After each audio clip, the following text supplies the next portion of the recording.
So the US election could be disputed, as I said a few weeks ago. What does this show, and how have markets reacted?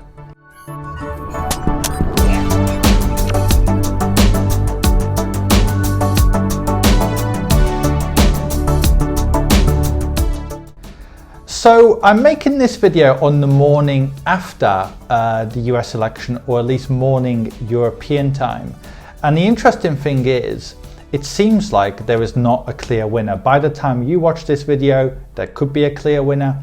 But what's very interesting is how markets have reacted. So markets were up by 2 or 3%, both in the UK, mainland Europe, and indeed the US yesterday. However, UK, European and Asian markets have actually gone up in early trading, although sometimes they've been marginally down and marginally up. They're pretty much unchanged.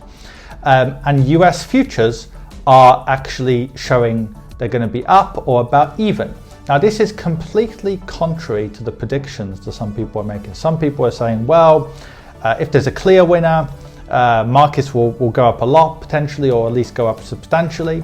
However, if there is a disputed election, there's a chance there could be a market crash, or at least quite a big correction. Now, of course, there's always a chance of anything happening. I mean, look at last time when Trump won, futures went down by 5%, but then barely 24 hours later, US markets were up. So we can't know exactly what's going to happen. US markets, global markets could fall tomorrow, next week, next month. They could rise substantially after going down in the last month. Nobody knows, but that's the point, right? I mean, people have been worrying, or some people have been worrying about the US election, forgetting the mistakes of last time and other events like this. And 2020 has really shown why people shouldn't try to trade on the news. Every year shows that. I mean, 2018, when the US markets hit record highs during the mid-time of the year, about June, despite tensions with North Korea and China.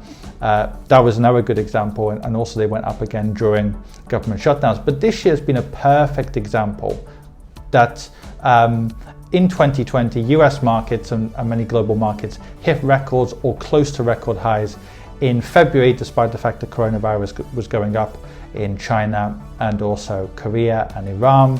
They then did panic, of course, in March, but then they hit record highs again, especially in the case of US markets a few months later. And then the elections are another great example of this. It looks like it's going to be a disputed election. Don't get me wrong, nobody knows what can happen in the next week or two. It might not be a disputed election by the time you watch this video, or in a few days. It could be Biden has won, it could be Trump has won, or this could go all the way to the Supreme Court. But in 2000, there was a disputed US election and markets didn't do anything.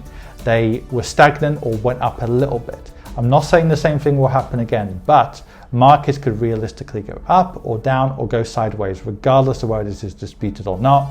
Yes, there's more chance of volatility if something like this happens, but for the long-term investor, it doesn't actually matter even what happens tomorrow or next week. If markets are up by 10%, down by 10%, if there's a crash or an absolutely soaring of values, you don't need to be concerned about this. It's always best to invest now for the long term, make sure your assets are allocated right, and don't pay attention to things like this. So in the next few months, things like, vaccines, that'll be the next thing, right? If US markets haven't crashed, it'll be like, US markets are going to soar if there's a vaccine, or they're going to crash if we don't find a vaccine. But guess what? Maybe they won't, or maybe they will. We've just had lockdown. If you would have told people a few weeks ago that on this day, on November 3rd or 4th, that we would have had a second lockdown in Europe, a disputed US election, the doomongers would say, we're going to have a massive crash, and it hasn't happened. So never ever try to trade based on the news.